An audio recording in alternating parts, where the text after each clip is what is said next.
Hey, what is up guys? This is Nishi from MST.TV here, back with another Market Watch episode. We missed Market Watch last week because we had a few different sponsored videos come out, but we are back with our regularly scheduled content and we are covering a few interesting cards today. Obviously, Ghost from the Past 2 just came out this weekend, so of course everyone is excited for that.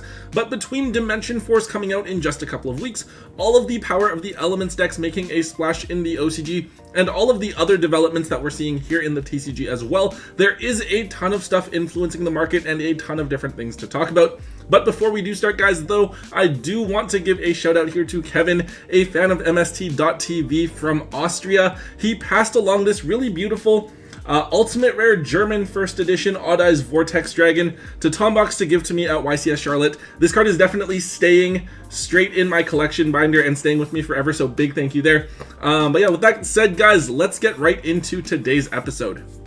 Alright guys, to kick things off, we are taking a look at Diviner of the Herald. This is a secret rare from Lightning Overdrive that lets you dump a fairy monster from your deck or extra deck to the graveyard when this card is summoned, and then also summon a level 2 or lower fairy monster from your hand or deck when it is tributed, so you can do some really cool combos with Trias Hierarchia.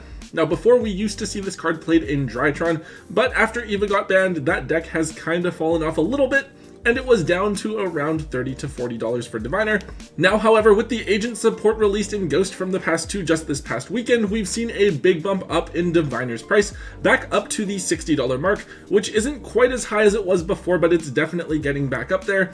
Now, Diviner did come out in Lightning Overdrive, which is a part of the block of core sets that is due to be reprinted in the 2022 Megatons coming out later this year, and really with Ghost from the Past 2 out of the way, I don't see any reason for it not to be included in there. That being said, that is still a few months away. If you do want to play agents at full power, then I guess it's fine if you need this card and you want to hold on to it to play with. However, if agents aren't really your thing, I would definitely look at selling this card while it is so hyped up at the moment. I personally don't think that agents are an especially good deck, so while I think the deck is very cool, very nostalgic for a lot of players, I am expecting Diviner to come back down to the $40 to $50 range within the next couple of weeks as some of the hype dies down.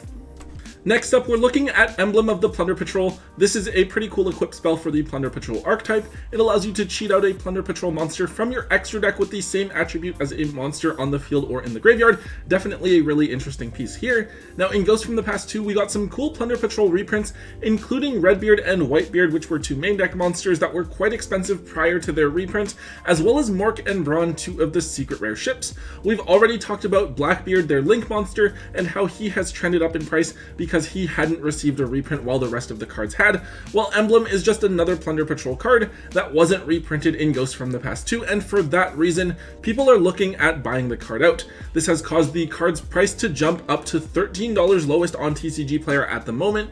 Now, while this card may seem okay in theory, I don't think that this is a card that the deck actually uses. I do believe that when Tombox interviewed someone who topped an event with this deck, he didn't actually play this card in his list, and even from what I've seen with other people playing around with the deck online, I've never seen this card make an appearance. However, it's definitely an easy buyout target. It is an ultra rare from back in Eternity Code that just has the one printing available, so naturally people just kind of blindly bought it out without looking into the archetype or the theme properly. If you have this card, I would definitely consider offloading it as soon as possible, because even if Plunder Patrols do become good and they take a bigger representation within the meta, they probably aren't going to be using this card. Next, we have Masquerade the Blazing Dragon. So this is a card that we looked at just a couple of weeks ago, where this card was around the $20 mark for a single copy. That was around the time that the Despia structure deck was actually released. Now, however, the card has actually jumped up to between $35 and $40 each, which is crazy for a relatively new ultra rare that just came out in Burst of Destiny. Although you don't make this card every single game, it's still an important extra deck option in branded Despia. Against a deck like Prank Kids or something using the Adventurer token engine, you can actually force your opponent to pay 1200 life points per effect activation if you can get 2 of these onto the field, which is going to add up a lot and can actually bring your opponent's life points down to a very lethal range pretty quickly. Despia has been a big contender recently. I believe the deck has actually been one of the most dominant contenders over the last couple of weeks at big events. We shouldn't expect this card to be reprinted until the 2022 Megatons, which is fine. What we should really be looking at here with this card though is the ban list. Despia are a newer deck, so if the deck goes untouched, but everything else were to get hit within the format, or even if Despia gets hit but it's just a small hit and Despia remains one of the best decks of the format, then I could actually see this card going up to $50 each. However, if the deck gets hit, then obviously this card might fall or stay the same depending on its relative position within the meta. Personally, I don't think they're going to hit this deck, especially not that hard so early on, so if you are playing Despia, I think it's fairly safe to hold on to. However, just in case, I would definitely consider offloading any extra copies that you have that you don't need to use for now, just in case. Alright, we're taking a look here at a couple of other cards that are trending on the market right now because of the Slight deck over in the OCG. So first up, we're looking at two cards actually because they are fairly similar in terms of price and what I think of them: Ronin, Toten, and Dupe Frog. Now each of these are one-ofs with the Frog engine in Slight decks over in the OCG. Basically, you want to dump Ronin Toten to the graveyard to be summoned back to make Totally Awesome, and then Dupe Frog can also be dumped to the graveyard or summoned out of the deck with Totally Awesome's other effect during your opponent's turn to get that other free body onto the field. So as I'm sure you guys all know by now, Splites are a tier 0.5 to almost tier 0 deck over in the OCG that's coming out in Power of the Elements, and they make use of the Frog engine to make Totally Awesome, amongst other things. Fortunately, these two cards are just one-ofs. However, there is only one holo printing of each of them coming from an OTS tournament pack. Because of this, super rare Ronin Totens are going to cost you between $30 and $35, while super rare Dupe Frogs are between $20 and $25, which is honestly kind of crazy. Personally, I'm not a big fan of spending a lot to bling out these one-of bricks in any deck.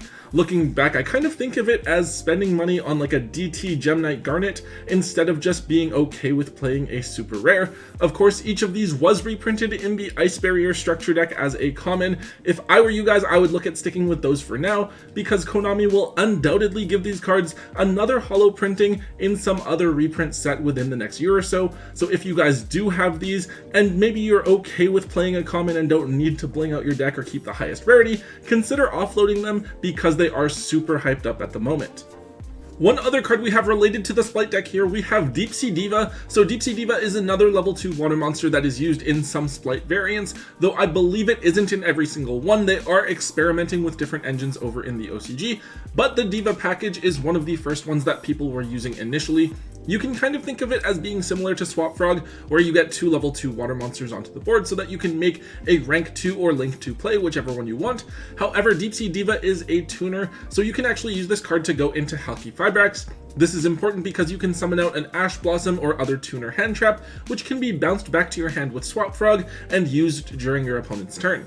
However, one other important thing to keep in mind here is that Deepsea Diva is also a pretty useful card in the Edison format. There are 2 decks, Diva Heroes and Diva Zombies, that are really popular in the Edison format, and Diva is of course a key card that's run at 3 in that deck as well. Diva has a few different printings, and it is the holo versions that are quite expensive. The Turbo Pack Supers, which are the card's first holo printing ever, are something crazy like over $200 a piece, kind of insane. However, it also has another super rare printing from OTS 13 that is about $7 right now, and then of course there's the Duelist Saga Ultra Rares, which is around 18 to 20 bucks.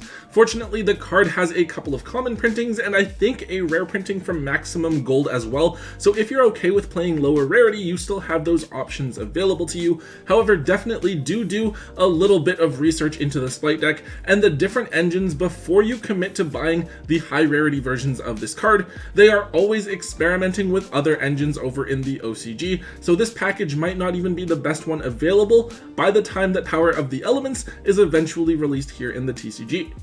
Okay, so we're on to a pretty unexpected one here. We have Exo Sister packs. So this is a quick play spell card for the Exo Sister archetype that can only be activated during the main phase. You can pay 800 life points to search for an Exo Sister card from your deck, and then if it's a monster that you searched, you get to summon it if its name is mentioned by another Exo Sister in your field or graveyard. Basically, all of the Exo Sisters' names kind of go in a circle, and they name another Exo Sister in the cycle, so if you search the right one, you get to summon that monster for free.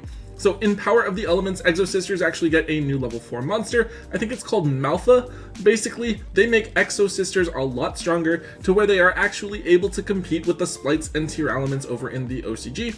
Though obviously I don't think they are top tier or anything like that quite yet. However, I think that because the Splites and tier elements both have graveyard interactions involved in their strategies, the Exo Sisters are able to pop off a lot more easily. Anyways, it looked like Exo Sisters weren't going to be able to do anything here in the TCG, but maybe they'll be able to after the next couple of sets come out, and because of that potential the deck is showing, we saw packs jump up in price. The Ultras were at around $5 to $7, they are now up at $12 a piece. I think at one point though, they did spike as high as $20 or so, and then we have the Collector's Rares as well. Those were pretty cheap before because of all those misprint boxes we saw with a ton of each Collector Rare in multiple packs. The Collector's Rare were like $30 or something, is pretty low. They are now up to $65 to $70 each. If you guys want to play Exo Sisters, I do still think that it's worth picking up the core now because they're still fairly cheap and the support is a ways out. Expect the cards to gradually trend upwards in price as we get closer to the release of Power of the Elements here in the TCG. Alright, the last card we're talking about for today is one I honestly never thought I'd be talking about on Market Watch. It is Avalon Dreas. So apparently the Avalon deck is a pretty scary one that has a ton of potential, especially with the new Therion cards coming out in Dimension Force. Personally, I know absolutely nothing about Avalons, other than that their normal monster is potentially the best vanilla in the entire game. I do think it is worth taking a little bit of time to look at the Avalon lists and what their combos are. For me, I think the most confusing thing is actually that all of the Avalon extra deck monsters, they're trees and I mix them up all the time. Anyways, Dreas is the link 1 for the deck, so I think it's something like they probably would play 3 of. That's probably why Dreas was targeted for a buyout out of all of them.